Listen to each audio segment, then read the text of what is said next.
रत्नागिरी जिल्ह्यात 3 दिवसापासून मुसळधार सुरू आहे। आज पावसाने काहीशी विश्रांती घेतली। पाणी पातळी त्यामुळे काहीशी घटली आहे। जगबुडी नदी 5.95 मीटर इतक्या इशारा पातळीवर वाहतीये। पूरस्थिती नाही, मात्र यंत्रणा अलर्टवर। जिल्हाधिकारी एम देवेंद्र सिंग यांनी या संदर्भातली माहिती दिली आहे।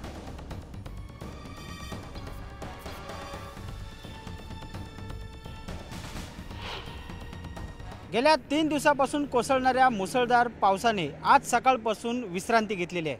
मात्र आपण बघू शकतो की 3 दिवस मुसळधार पावसामुळे खेडची जगबुडी नदी असेल किंवा चिपळूणची वाशिष्ठी नदी असेल, या नदीने तुडुंब भरलेले आहेत। या नद्या जवळपास 8 नद्या रत्नागिरी जिल्ह्यामधल्या आहेत। जगबुडी असेल, वाशिष्ठी असेल, शास्त्री असेल, सोनवी असेल, काजळी, कोदवली, मुचकुंदी आणि बाव नदी, या सर्व नद्या ज्या आहेत ह्या इशारा पातळीच्या खाली वाहत आहेत। मात्र जगबुडी नदी अजूनही जी आहे ही इशारा पातळीच्या वरती आहे, कारण सकाळी जगबुडी नदीच्या पाण्याची पातळी 6.20 मीटर इतकी होती आणि आत्ता त्याच नदीच्या पाण्याची पातळी 5.95 मीटर इतकी झालेली आहे। त्याच्यामुळं ही एकमेव जगबुडी नदी इशारा पातळीच्या वरती वाहते। आपण आता पाहत आहोत की ही चिपळूणची वाशिष्ठी नदी आहे।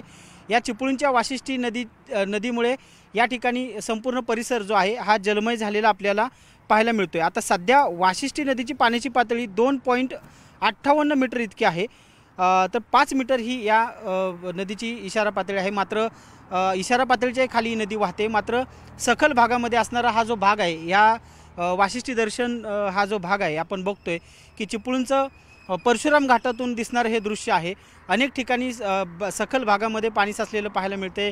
घरं असतील, शेती असेल किंवा पूल असेल, हा संपूर्ण परिसर जो आहे हा आपल्याला आता जलमय झालेला पाहायला मिळतोय। एकंदरीतच आत्ता रत्नागिरीचे जिल्हाधिकारी आहेत एम देवेंद्र सिंग यांनी या ठिकाणी जाहीर केलेलं आहे की जिल्ह्यात कोणतीही नदीनं धोक्याची पातळी ओलांडलेली नाही।